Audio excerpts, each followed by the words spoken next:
오늘은 원숭이에 대해서 함께 생각해 보고자 합니다. 사람들은 이 원숭이가 꼭 사람의 모습을 닮았다고 해서 무척 신기해 하기도 하고, 원숭이의 그 사람을 흉내내는 모습을 보면서 마치 사람 같다고 하면서 좋아하기도 합니다. 원숭이의 특징을 보면 흉내를 잘 냅니다. 흉내를 잘 내서 마치 사람과 같이 마치 손을 쓰는 동물이고, 사람처럼 붙어 살고 서로 재주를 부리고 하는 그런 모습을 보면서 동물원에는 꼭 원숭이를 두고 구경을 합니다. 그래서 또 남의 흉내를 잘 내는 사람을 두고서 원숭이 같은 사람, 원숭이 같은 사람이라고 별명을 붙이기도 합니다.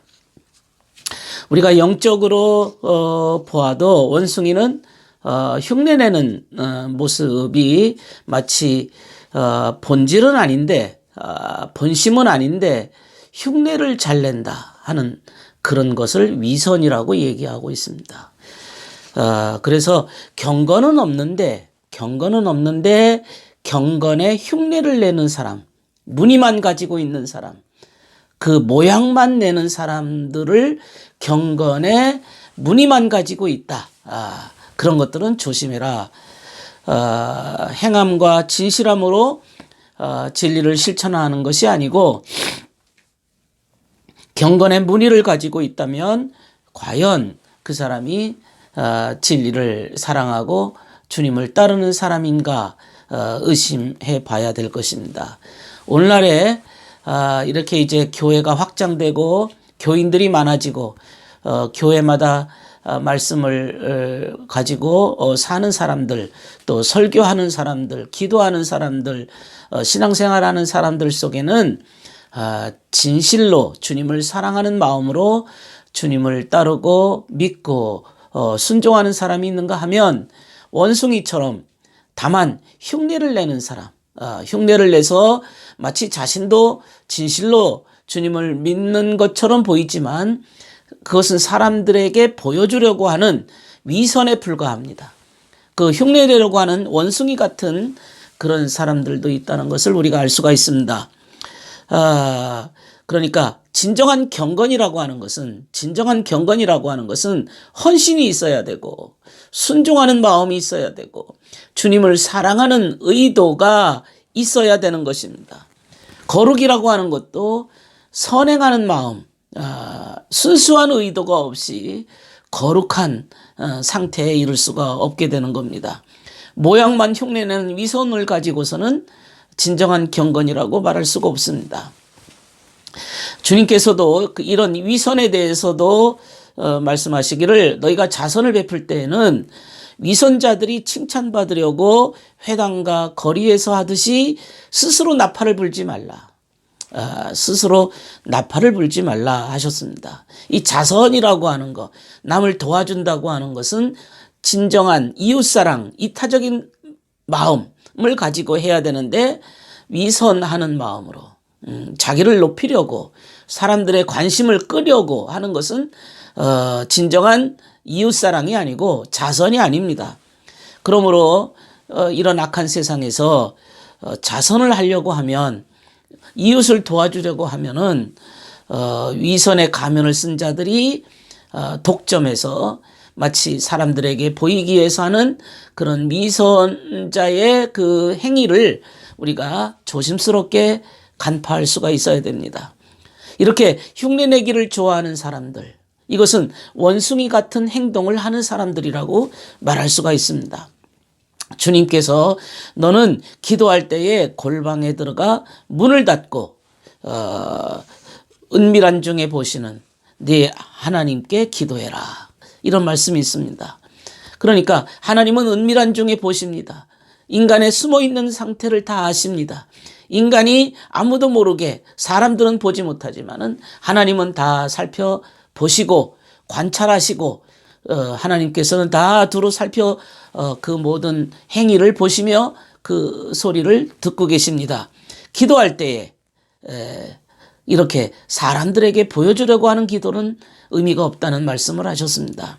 그러면 너는 기도할 때 골방에 들어가라 했는데 이 골방이 어딥니까? 골방이라고 하는 것이 아주 작은 아무도 잘 들어가지 않는 숨어있는 방인데 그 골방에 들어가서 기도하라 하는 것은 내 마음속에 가장 깊은 곳을 골방이라고 말씀할 수 있습니다. 마음 깊은 곳에 진정한 마음이 우러나올 수 있는 아주 깊은 내면 아주 진정한 그곳에서 골방에서 진실로 진정한 마음으로 믿음과 사랑을 가지고 하나님께 기도하라는 겁니다. 골방에 들어가서 방문을 닫으라 이 말은 세속을 끊어버리라는 거죠. 세상적인 영향력을 다 배제하라는 그런 뜻입니다. 그러니까 사람들을 보여주려고 하는 의도 없이 마음 깊은 곳에 세속적인 인간적인 사람들에게 보여주려고 하는 모든 관계를 끊어버리고 하나님 앞에 진정한 마음으로 기도할 때 골방에서 네가 방문을 닫아놓고 기도하라고 하는 그런 의미입니다. 그러나 위선자들은 그렇게 하지 않습니다. 위선자들은 입술로 사람들을 앞에 세워놓고 사람들 보란 듯이 두 손을 높이 들면서 기도하고 금식하면서 자신의 의로움을 자신이 하나님과 얼마나 깊은 교제를 하고 있는지를 보여주는 겁니다. 보여주기 위한 기도입니다. 그래서 기도라고 하는 것은 위선을 조심해야 됩니다. 사람들한테 보여주는 기도는 그것은 위선이 될 가능성이 있습니다. 또 우리가 위선을 생각해 보면 종교적 경건에 흉내를 내는 사람들이 있다는 것을 또 알아야 됩니다. 종교적 경건. 그들은 진정으로 주님을 사랑하고 주님을 의지하고 주님을 섬기는 자세로 사는 자들이 아닙니다. 흔히 교회 지도자들에는 목사와 장로들이 있는데 이 목사와 장로들 중에는 교만한 자들이 있고 위선자들이 있습니다. 이런 자들은 사람의 주의를 끌기 위해서 무진 노력을 합니다. 또 이런 자들을 보면서 어떤 자들은 이런 자들의 행태를 본받기 시작합니다. 저들이 얼마나 유명해지고 얼마나 많은 사람들에게 인기를 독차지하는 그 방법을 보면서 그런 위선자라는 사실을 생각하지 못하고 그들의 하는 행태를 그대로 답습하고 그대로 그들을 본받아 서슴없이 그들을 추종하고 있습니다. 이런 자들은 다 종교적인 문의를 가지고 있는 자들입니다. 이들이 신학을 공부하고 이들이 목사가 되고 장로의 가운을 입고 교회에서 행동한다 할지라도 마음 골방에서 올라오는 행위가 아니고 교회 조직이라고 하는 울타리에서 사람들의 존경을 받고 인기를 얻기 위해서 또 돈을 챙기기 위해서 자기 거들먹거리는 그 맛에 도취해서 이런 짓 위선을 행하고 있는 것도 우리가 알아야 될 것입니다. 이런 자들은 언젠가 비바람이 불고 바람이 거세게 불면 쭉정이가 되어서 바람에 날리는 겨와 같은 신세들입니다. 시험이 오고 환란이 오고 고난이 오고 어떤 수많은 위기를 겪을 때 이들은 순식간에 사꾼이기 때문에 도망갈 자들입니다.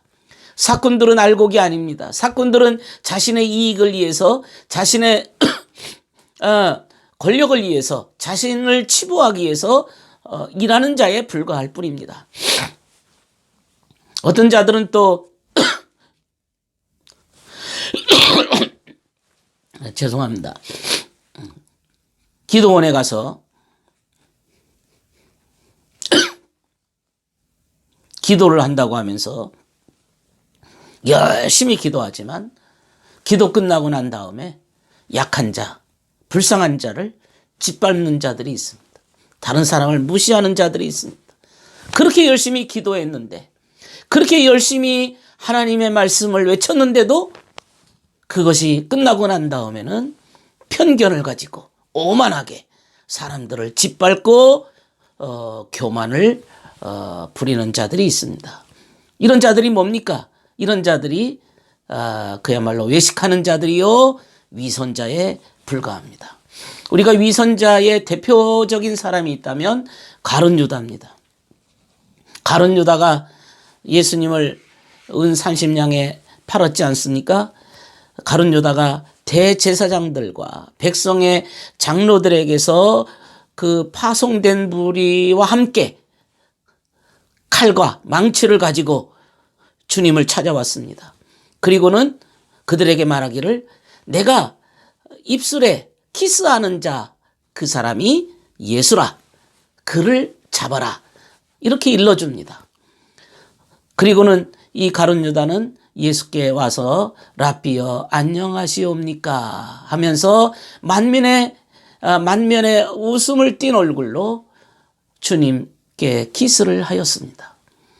그리고 예수를 그들에게 넘겨주었습니다. 주님에게 다가가서 안녕하십니까 하는 주님을 사랑하는 흉내를 내고는 그리고는 주님을 그 반대파들에게 넘겨주었습니다. 이 가룟 유다의 키스, 이것은 순수를 배반한 키스입니다. 순수한 마음이 아닙니다. 속에는 마치 노략질하는 이리가 있는 것처럼 속에서는 아주 악한 마음을 가지고 겉에서는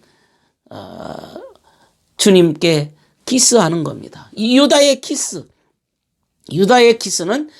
유다를 따라온 무리들에게 주님을 잡아가라고 하는 신호탄입니다. 진리의 입술 위에 더러운 입술을 얹혀놓은 키스를 날인한 것입니다. 이게 바로 유다의 위선입니다. 이렇게 제자 가룟 유다의 그 흉내를 낸 위선적 사랑에 의해서 주님께서는 죄인들의 손에 넘겨져서 조롱과 채찍질을 당하고 십자가형을 당하게 되었습니다. 이게 바로 위선자의 모습입니다. 위선자들은 이런 짓들을 합니다. 원숭이라고 하는 그 짐승은 영적 의미로 이렇게 위선을 상징합니다. 성경에 솔로몬이 금과 은과 상아와 공작과 함께 원숭이를 사들여 왔습니다. 열왕기상 10장 22절에 기록되어 있습니다. 솔로몬이 자신의 그 지혜와 영광을 도높이기 위해서 그 원숭이도 사들여 왔다는 것은 그들의 아름답게 꾸미기 위해서 사람들한테 잘 보이기 위한 그 외적인 무늬들입니다. 그 무늬도 사들여 왔습니다. 그러니까 내용, 금과 은이라고 하는 내용물도 있지만 원숭이라고 하는 외적인 포장지도 같이 사들여 왔다는 것입니다. 그러나 중요한 것은 내용물이 있을 때 포장지가 빛나는 거지, 원숭이만 존재한다면 내용물은 껍데기에 불과하고 빈 것에 불과하고 껍데기만 아름답게 꾸민다면 그것은 아무런 의미가 없는 것이죠. 오늘날 내용이 빠져버린 형식이라고 하는, 내용이 빠져버린 외관만 중시하는 이 사회와 오늘날 교회의 모습을 보면서 정말 주님께서는 내용물이 중요하다는 것을 말씀하십니다. 중요한 것은 내용물입니다. 진정 주님을 사랑하고 이웃을 사랑하고 하나님을 사랑하고 주의 진리를 사랑하는 마음이 있을 때만이 교회가 교회다워질 수가 있게 되는 겁니다. 오늘날 세례받는 것도 마찬가지입니다. 세례도 이 원숭이과에 속하는 자들은 단지 형식만 중요합니다. 자기 세례를 몇 월 며칠에 받았다는 것으로 자기가 마치 교인인 것처럼 생각하지만은, 그러나 진정 세례라고 하는 것은 물로 너희가 세례를 받았지만 성령과 불로 세례를 베푸시는 주님 앞에 먼저 성령과 불로서 영혼이 거듭나는, 새로워지는, 변화를 받는 이것이 먼저 되어야 될 것을 말씀하고 있는 것입니다. 그것은 주님의 진정한 사랑과 주님의 진리의 말씀만이 그렇게 가능하게 만들 수가 있습니다. 오늘은 이 원숭이에 대해서 함께 생각해 보았습니다.